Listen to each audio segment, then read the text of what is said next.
Hello and welcome to everybody. It's 12 o'clock. It's one of the first sessions of this year's Vienna Humanities Festival. And as you know, this year it's about revolution. And we are going to talk about one of the revolutions that is in a certain way the most visible these days, but it's more difficult to understand. And this is to what extent internet, new technologies are going to change the world. And I do believe that from this point of view, we have a speaker who in many ways are best prepared to give us at least a glimpse how it can look like. Because normally on technology, people are invited to speak technology people. And technology people can be very exciting, but they are not always understandable outside of their own community. So Scott Carpenter, whom I know for many years, is the director of Jigsaw Google, but he's not coming from technology world. He has been one of the top American diplomats, and he basically migrated to Google some 7 years ago. And in the way he was telling me, for him, moving from the Department of State to Google was a much more of a cultural shock than coming from the United States to Bulgaria in the early 1990s. So what I'm planning to do is the following. First, I want to ask him basically to say what he's doing in Google and why they're doing this, because from a certain point of view, the perspective that he's going to introduce is very different than the perspective normally you have, because in Google, he's a head of a unit which is trying to correct some of the problems that technology has created. But he's much better positioned to tell the story of what they're doing and why they're doing before we move to the bigger world. All right, thank you so much, Ivan. And I just want to thank you and Desi and the festival for the invitation to come and speak here. It's not often that I get a chance to get away from the day-to-day work that I'm doing to reflect on how it is that the work going on in my world is shaping everything that we do. So a little bit about Jigsaw. That's the name of the unit within Alphabet, which is part of, Alphabet is the company that owns Google, and it also owns Jigsaw. We work very closely with Google. We were born out of Google, and our name Jigsaw is related to the concept of a jigsaw puzzle. So in a jigsaw puzzle, the most fun is throwing all the pieces out onto the table and then working with others to put the puzzle together as it slowly takes form. And occasionally, a piece falls from the table. And that missing piece is what Jigsaw is looking for, together with others. Because as the digitization of the world has taken place, there are a lot of missing pieces, and trying to understand how they fit together in this digitized world and recognizing the danger if we don't address and find those pieces is part of why Jigsaw exists. So our team is a team of technologists, software engineers, product managers, that works with technology to try to address, as Ivan was saying, some of the problems that are created through technology. So one of the things that I want to talk about a little bit is these things. All right, now, how many of you have them in this room? Well, let me ask it easier to see. How many of you don't have them? All right. So very few people don't have them. And when were these invented? Anybody know? When were these invented? I'm sorry? 2007. So we are celebrating the 10th anniversary of the creation of what we call the smartphone. How many people now have these things?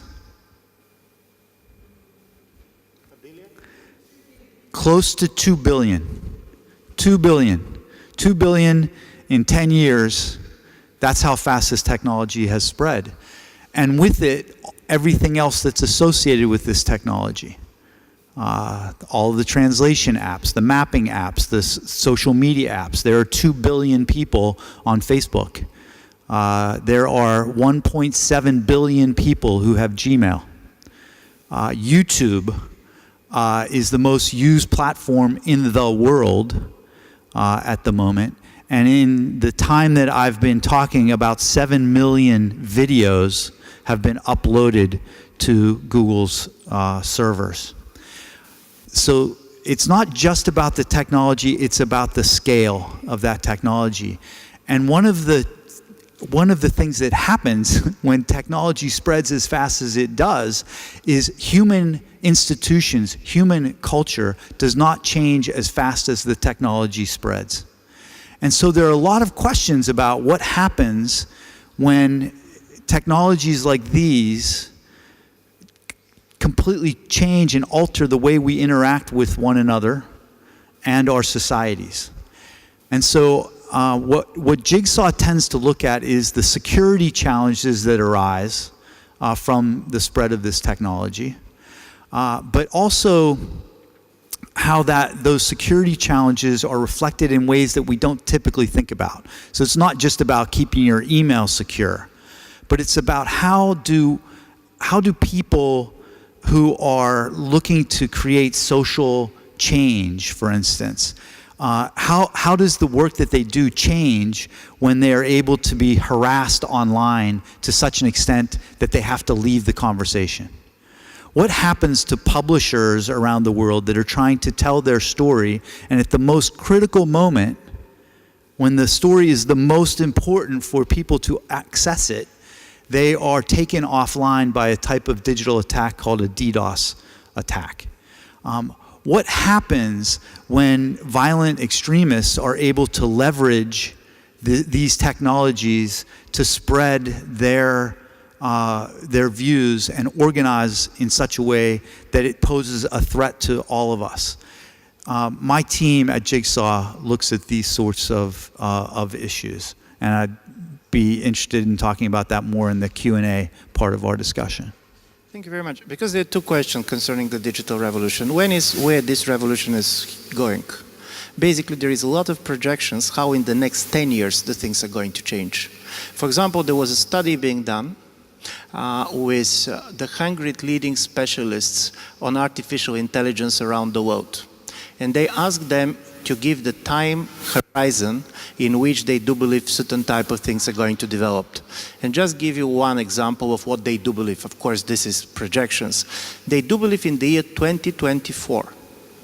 This is 7 years from now. Basically, we are going to have translation. The machines are going to translate better from one language to another than the human being. So imagine how, just to give you an idea how radical it is. All my life, I was teaching my kids that the only thing that we really can give them in life and which is going to help them all the time is to learn foreign languages. Imagine that in 10 years, on your telephone, when you meet everybody in the world, the telephone is going to work as your personal interpreter. How this is going to change the world.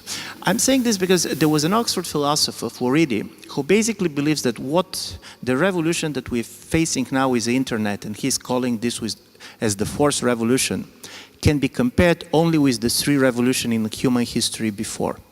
First, he said, was the Copernicus, and this is when the human beings understood that we are not at the center of the universe.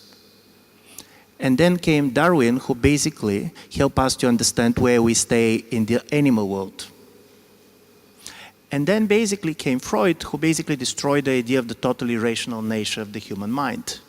And now he said, with the fourth revolution, with the internet, what is in question is, what is our view of reality? What is real? What is not real?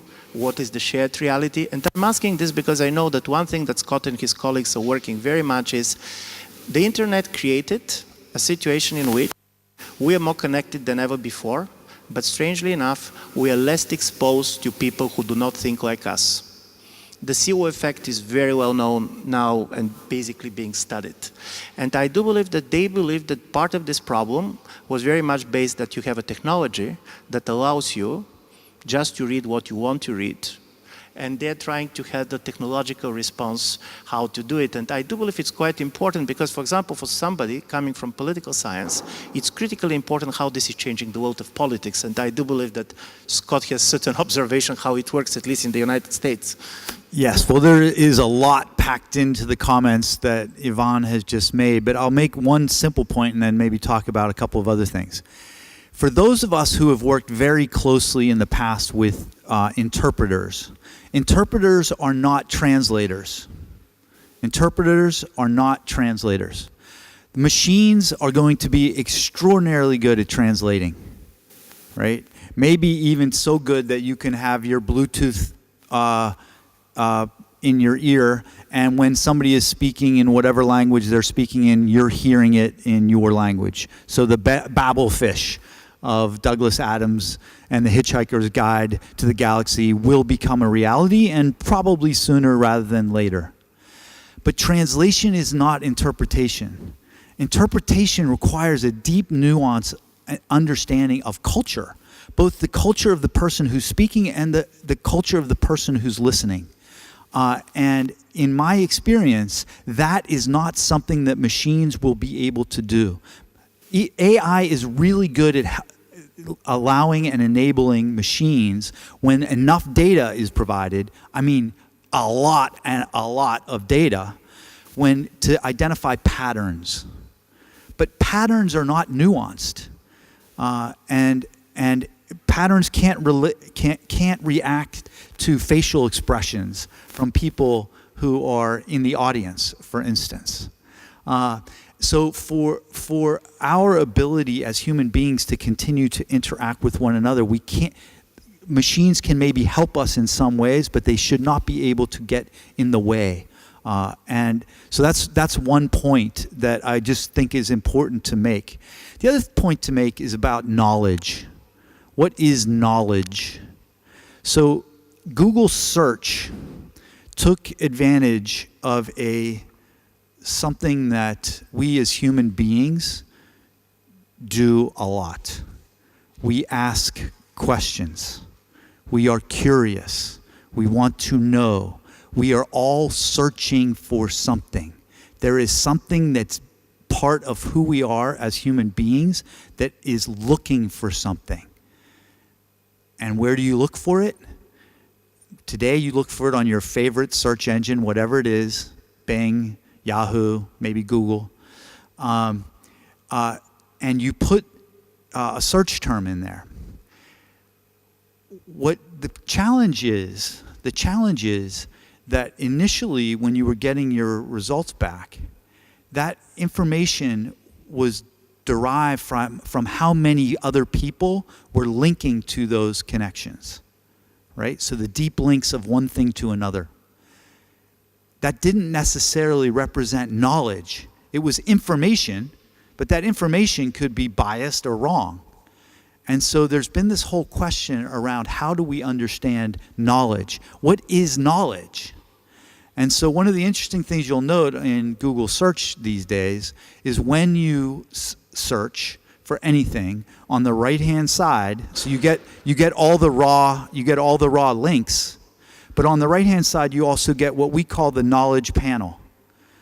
And the knowledge panel is typically right now Wikipedia, but it also has other elements to it. If you're searching for this topic, maybe look at this other thing, these other topics that are related to it.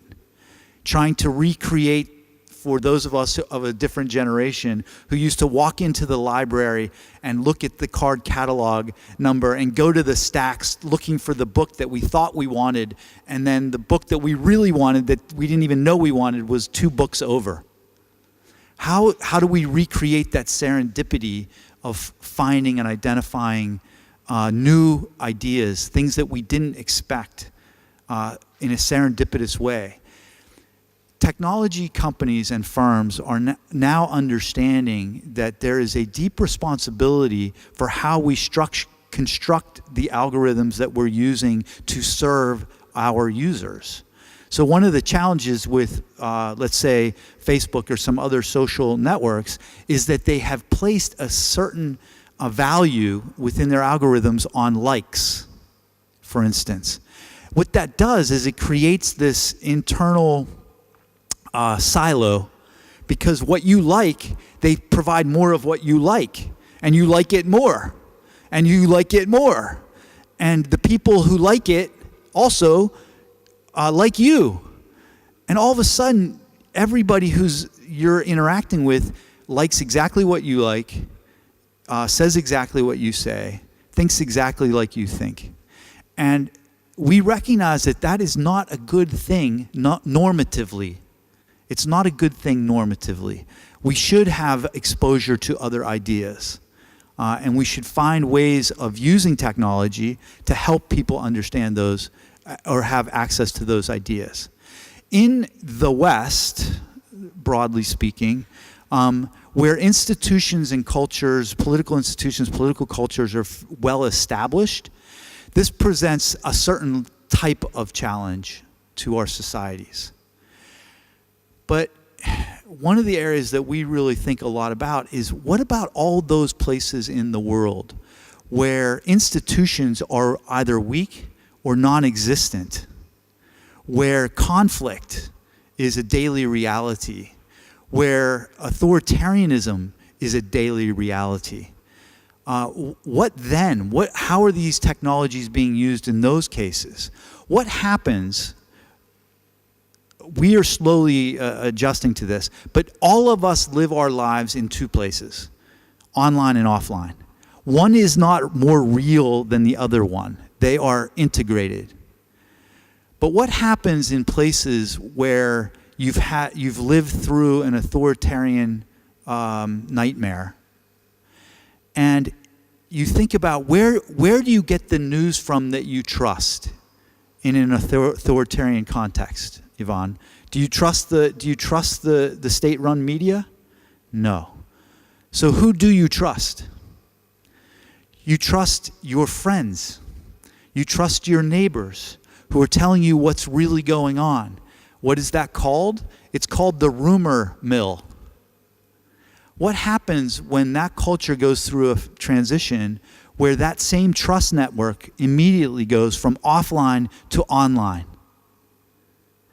You have what's happening in Myanmar right now, where one Buddhist monk, a very radical Buddhist monk, used Facebook to talk about how a group of Rohingya killed a grandmother on a bicycle in this small village. That news spread like wildfire online and led to what is this incipient genocide in Myanmar. So we want to better understand not only what's happening in our cultures where our institutions are more grounded, but what about places in the world where institutions are not well grounded? And what about those places in the world where technology can be used to oppress as well as liberate? Thank you very much. I just want to continue in this. First of all, thinking about Facebook and likes, we used to talk about like-minded people. Now we should probably talk about likes-minded people. But I'm saying this because also what normally we know is that something is changing a lot, but the most difficult to see is what is changing in our own life and professions. Listen, I'm a political scientist by training, and I can tell you that in the next 10 years, my profession is going to be totally transformed by the big data, to the extent that you cannot imagine. Just give you an idea on the methodological level. How we worked in the social science that you know it. We normally had a theory, hypothesis. Then we basically construct a sample. And on the base of this sample, we are trying to verify our theory. Is it right? Is it wrong? And basically we come with an explanation which we are selling to the society. With the big data, you don't need theory. Big data is coming with patterns. So as a result of it, we are going to have a much higher level of predictability. Probably we are going to be better positioned to predict how the Austrian elections are going to end up. The only problem is that nevertheless that we're going to know who is going to win, we cannot tell you why. Social sciences are going totally to lack their power to explain. And as a result, you're going to be shocked. But as a result, political scientists and social scientists are going to lose a lot of their power. Because giving explanations, you're giving meaning. Now you're going to have a prediction, but you're not going to give a meaning. And I do believe this goes for different professions. Imagine, for example, I'm Bulgarian. In my own country, 20 years ago, legal profession and basically lawyers have been perceived as the profession of the future. We said we're living in such a complex world, there's so much business and so on, you need lawyers. Now we're already talking about the major companies in which basically they start firing their lawyers because there are going to be algorithms who are going to work on this type of legal decisions. There was a profession 100 years ago in this city, one of the most kind of fascinating profession, if you are a young girl coming from not a very rich family, was to be a stenographer. It was a great profession, you go there and probably even you're going to marry a rich man. Because now probably some of you don't know what stenography is. And I'm saying this because imagine how difficult it is going to be to plan our lives and how difficult it is to be a parent in a situation like this, in which you cannot imagine the world in your kids are going to live. So from this point of view, my last question before going to your question is the following. When you're staying in Google, because from this point of view, you're not a kind of, I'm commenting, but you are doing reality. I'm going to ask one very abstract, but for me critical questions. What you fear and what you hope for being inside the animal? I think obviously it's easier to talk about what people fear. And as somebody who their entire lives and their entire career has been in some shape or form been related to human freedom and promoting human freedom and safeguarding human freedom, I am concerned about the way in which certain governments could use these tools to obstruct our ability to communicate, share experiences, live a pluralistic, within a pluralistic framework where we can't even identify that pluralism. We can't talk about that pluralism. We can't recognize it. I am concerned that in some countries of the world where a monopoly is held on the very tools that are used to generate this big data, that in those places there's a specific type of nightmare that could be coming. I think in general, my hope is that there is going to be this amazing, fruitful collaboration between human beings with all their creativity, with all of their skill, with all of their hopes, with all their desires. And that collaboration is going to take place with machines. We're already doing it. You're already doing it, right? The collaboration, the speed, the sense of being able to accomplish, to learn, to grow, to have questions answered quickly, to be able to interact with people who are very, very different from you in ways that you can't possibly imagine right now. And all of this is not going to be, this is a hope, as I said. This is not going to strip you of your identity or individuality. It's going to accentuate it and allow you to experience things that you would never have thought possible before. We're talking about certain technologies like AI, or in our case, deep learning, which is a kind of subset of artificial intelligence. Deep learning as a technology is one thing, but what happens when you start to combine it with other things? Where you have convergence around robotics, when you have convergence around virtual reality, when you have convergence around some of these other technologies that are still in their relative infancy, but are going to be profoundly impacted by the revolution that's taken place in machine learning, deep learning over the past 2 or 3 years. So my hope is that this is going to unleash, as one of my friends here in the audience has called it, a digital renaissance in a way, where we are able as individuals to engage in a much deeper way with the world around us in ways that we haven't been freed up to do in the past. So that's my hope. Thank you very much. I'll go to your question.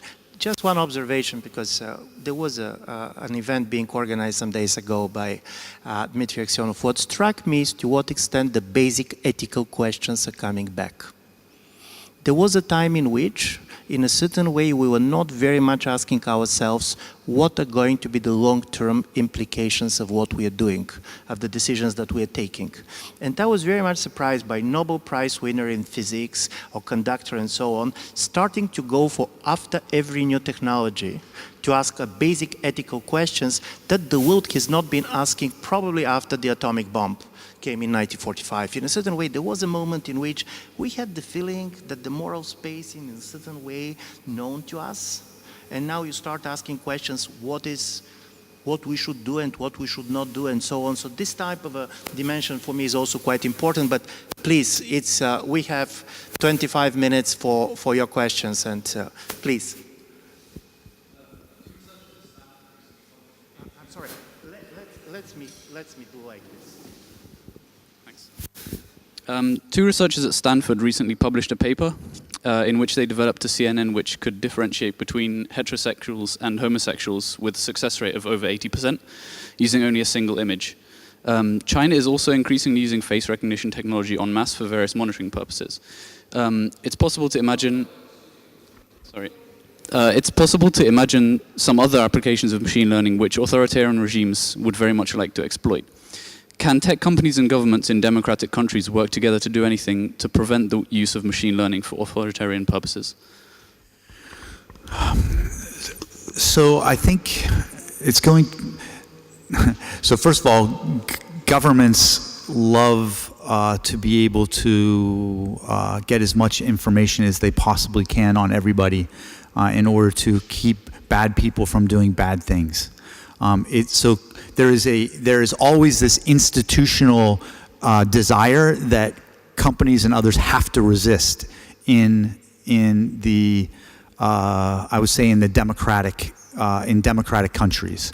There is this fine balance. We have these procedures that are set up for subpoenas and the ability to get data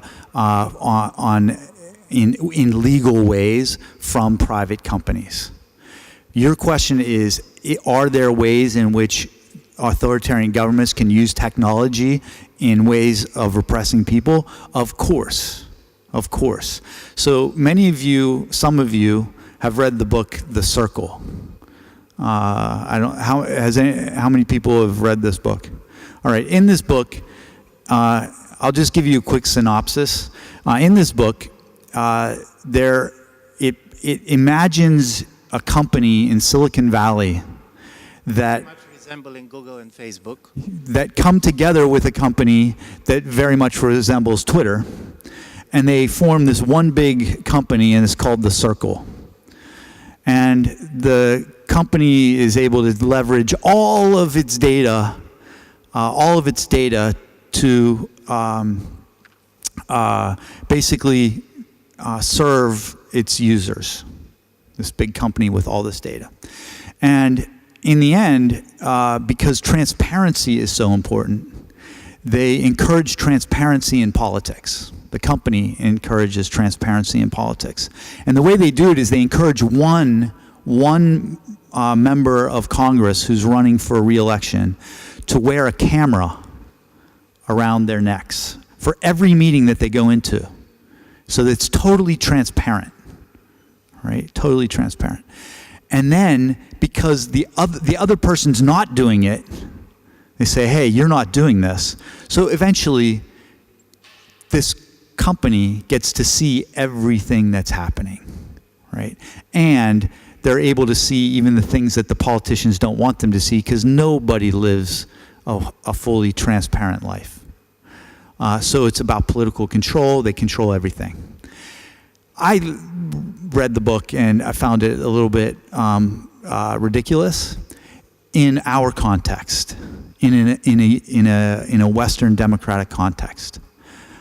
If you transplant this to a place like China, where you are able to have that, where companies like Facebook, like Twitter, like Google all exist, but where by law the national security establishment sits inside the companies, where they have access to the data, you can begin to imagine what the censorship and surveillance state could come to look like. And already in China, with facial recognition technology, you have cameras that are identifying jaywalkers, people who are crossing the street where they're not supposed to, based on their photo IDs, and sending them tickets.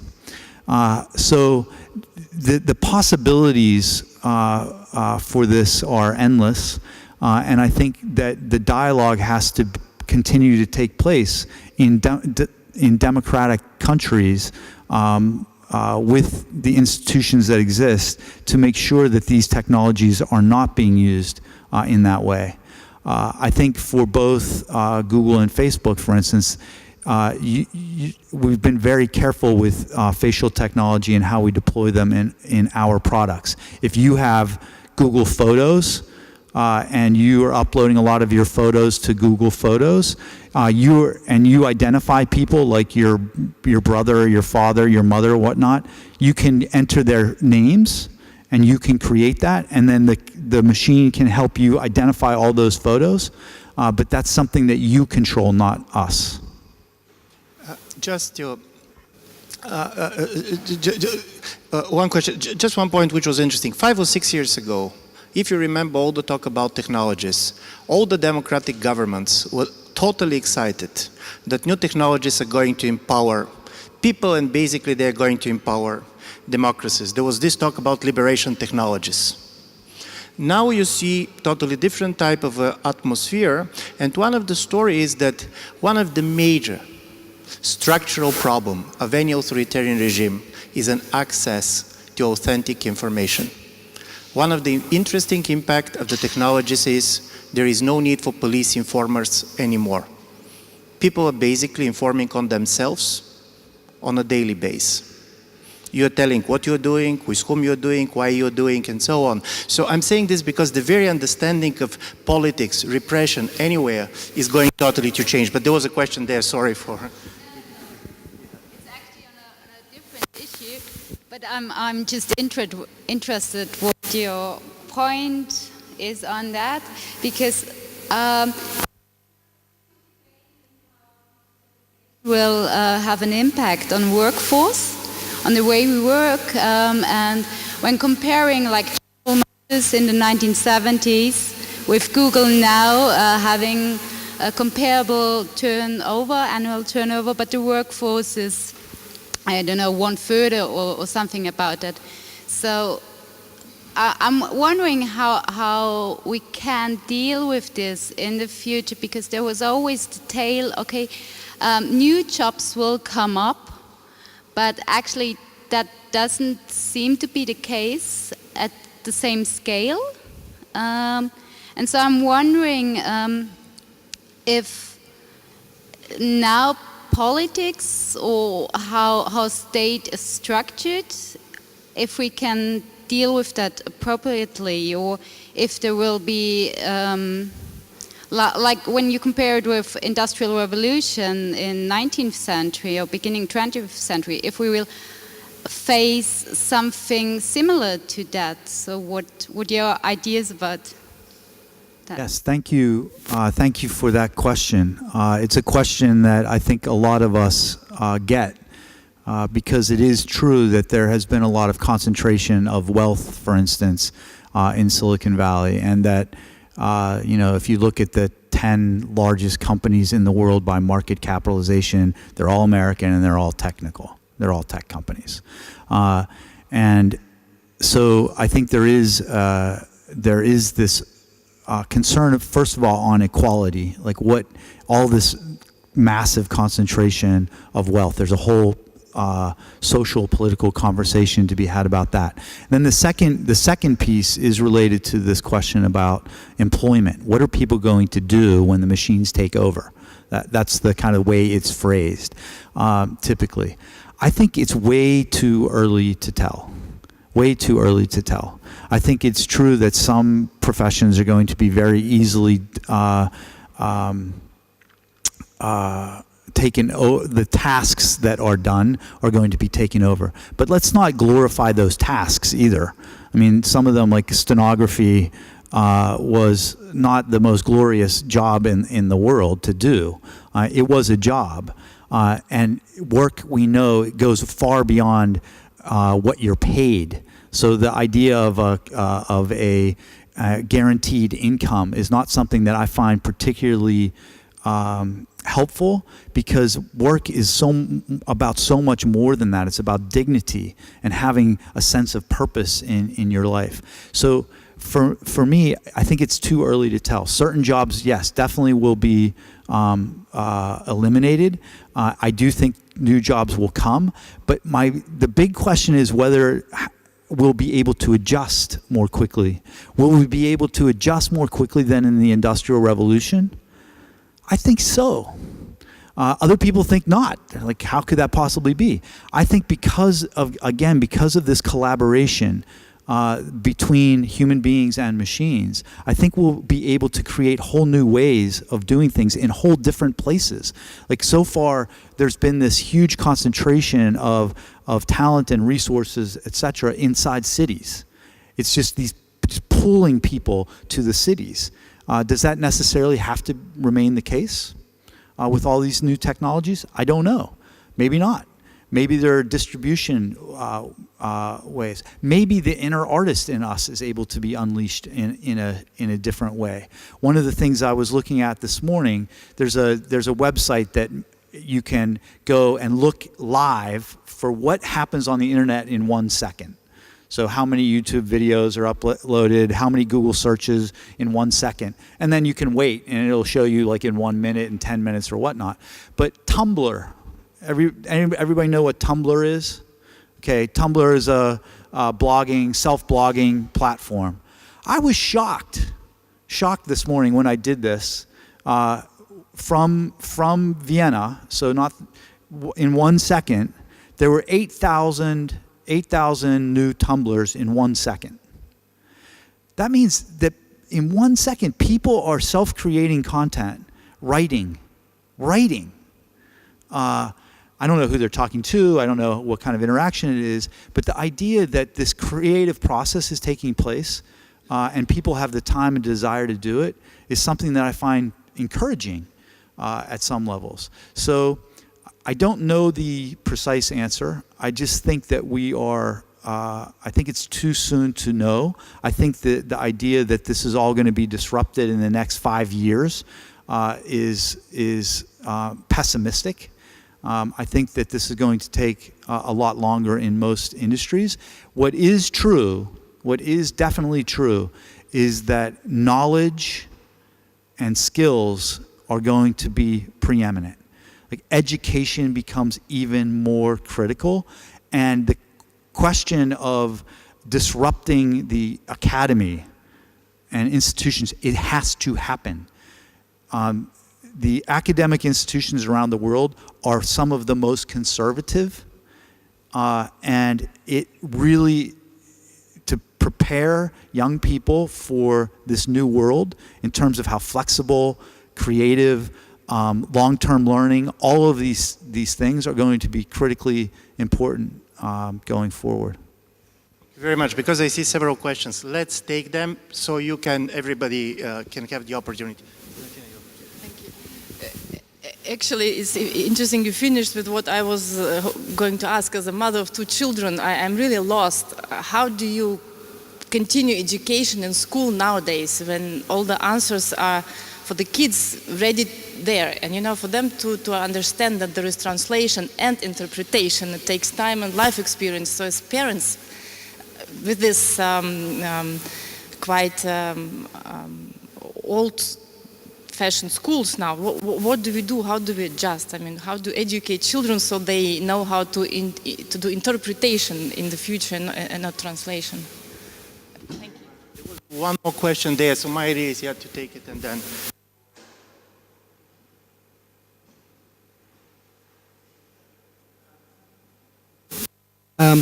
I feel like you didn't really address so much about how bad it is, the things that authoritarian regimes could do with pervasive surveillance and machine learning, but rather what Western companies and governments then should be doing in the face of the certain knowledge that the techniques they develop to allow you to have your face turned into an animated poo emoji, for example, can and absolutely will then be used to survey populations, control their movements. Google control, and to some extent that's true, but of course it's not true that you have control over which companies put Google ad JavaScript things on their pages and track you where you're going, and it's not true that data mining companies like Equifax will then buy consumer data from everyone else and create these huge data sets that then can be stolen and used for other purposes. So what responsibility do companies bear for the inevitable negative misuse of the technologies, and what steps can then we take aside from saying, yes, it's a shame that these things are going to happen? If there is no more, I'm going to add also one question on myself so you can end answering all of us. But one of the interesting stories that I found out is, Valentina said about education, but the government is not controlling, does not lose monopoly over education. Companies like yours, in fact, are becoming the biggest educational institution. So how you're going to use your power? The same is about how others are using your technologies. I'm asking this because for me, one of the most striking effects of the technology revolution is that we started better to understand some of the rationale of our own institutions. For example, I was never a great friend of transparency, as basically Scott knows, for a very simple reason. How we are calling our vote secret ballot.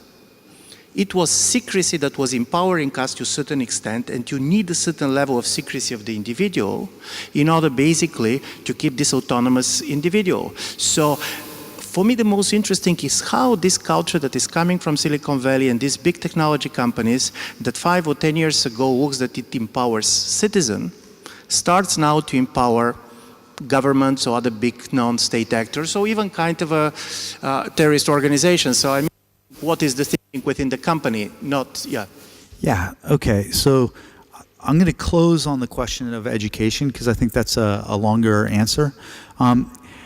Look, what can the companies do together with the governments? So Google publishes something called the Transparency Report. The Transparency Report comes out, I think, once a month, and it records every request that we've received from government for our data. And includes the disposition of whether or not we gave that data to the government or we did not give that data to the government. We have to work on processes with governments as to what they can access and when they can access it. So laws have to be passed, and those laws have to catch up with what's going on. But the fact is that today, CCTV cameras are absolutely everywhere, and Google's not running those cameras. Those are your local governments, your federal governments that are running those cameras, and those feeds are constantly running everywhere around here. Probably, I bet there are 100 of them just in this square alone watching people. But the thing is, no one looks at that film, nobody looks at that footage unless and until there's something bad that happens. And then governments, if they identify somebody, they want to know who that person is. And they want to use every tool at their disposal to get to know who that person is.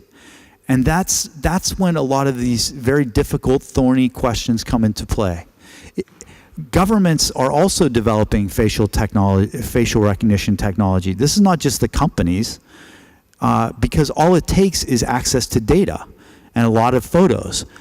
Guess who has a lot of photos, ladies and gentlemen? Your governments. Think about your photos. How many of you have a driver's license in this room?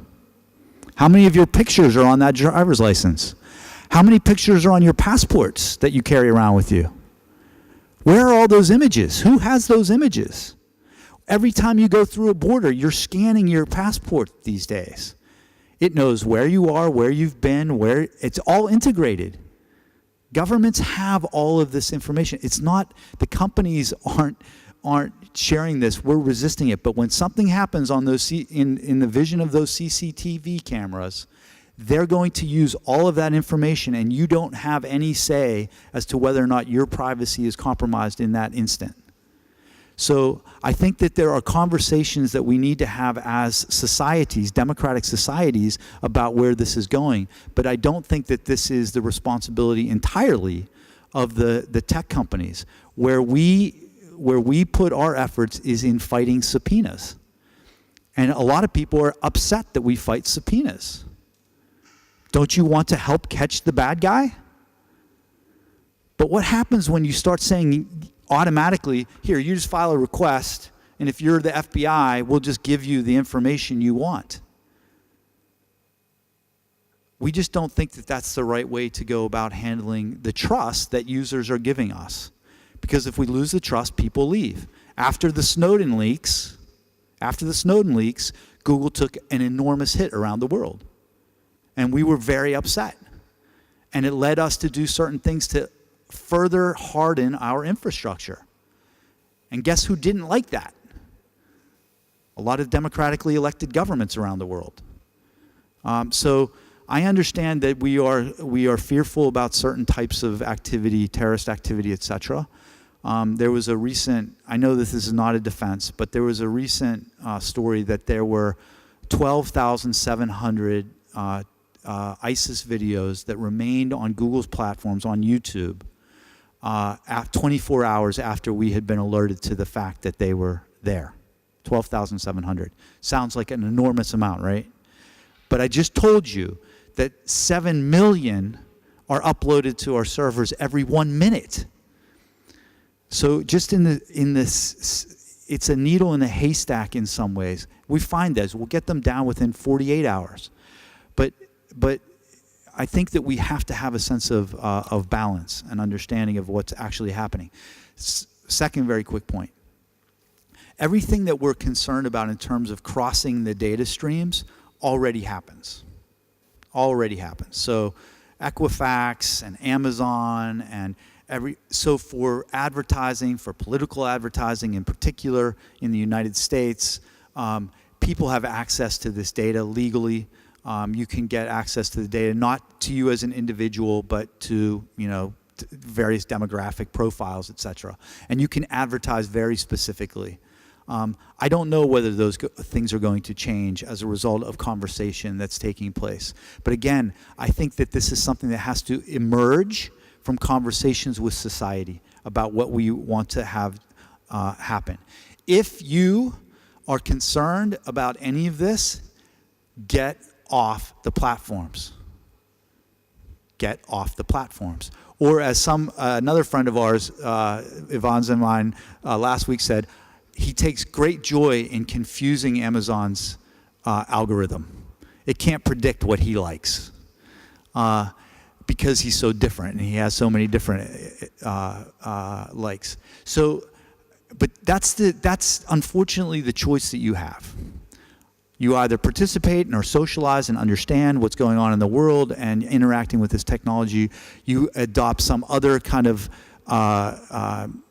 mode for yourself personally about what your interaction is going to be with this digital world, or you choose to just completely stay off of it. And by the way, increasing number of younger people are doing that. They're just not going there. Education. Again, this is a lot. Please recognize that a lot of this is my opinion. It's not like this is not sanctioned Google position. I'm deeply frustrated with the educational institutions as they exist because of especially around certification. Who gets to issue diplomas? All right, that's where the state has the control. They get to say, you have reached a certain state where you get your master's degree, your PhD, your Bachelor of Arts degree, your Bachelor's of Science degree.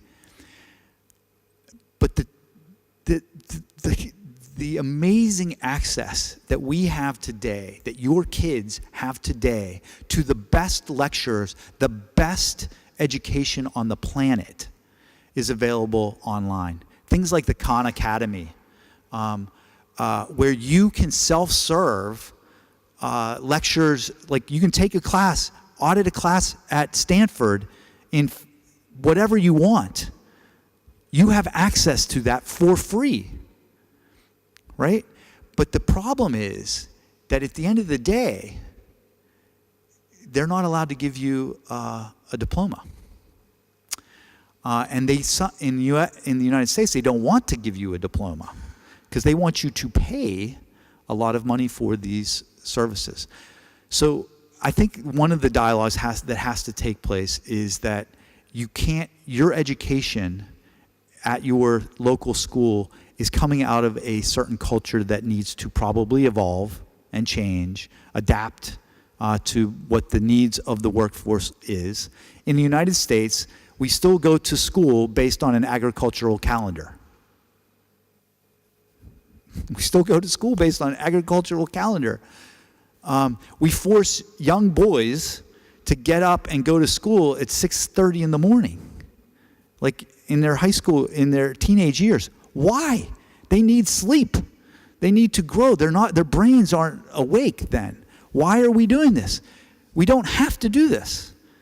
In every other area of the economy, we're using technology to make our lives more flexible, not in education. So I think that there's a lot that's ripe for disruption in the education area. The challenge is that you have to fulfill all these obligations that they are creating for you, or you can't move on. And I think that a lot of autodidacts, this era is a joyous one. There's been nothing like it ever in the history of humanity. But for those who have to go through this process to get a degree that may or may not be useful at the end of the day is a bit ridiculous. Thank you very much. I want us to thank Scott. First, because in my view, at least for me, it was interesting. Secondly, for 36 hours, he decided to fly from New York to speak in front of you, and tomorrow he is flying back. I also want to end up on a very optimistic note, which is uncharacteristic for me. I was on a panel discussion with Snowden some weeks ago. He was through Skype, and he was saying very grimly that never in human life human beings have been so much observed and surveilled like now. And I'm optimistic because this is not true. You have forgotten that there was a time when people believed in God, and God was seeing everything, including our intentions. So from this point of view, we are better anyway. So thank you very much, and time should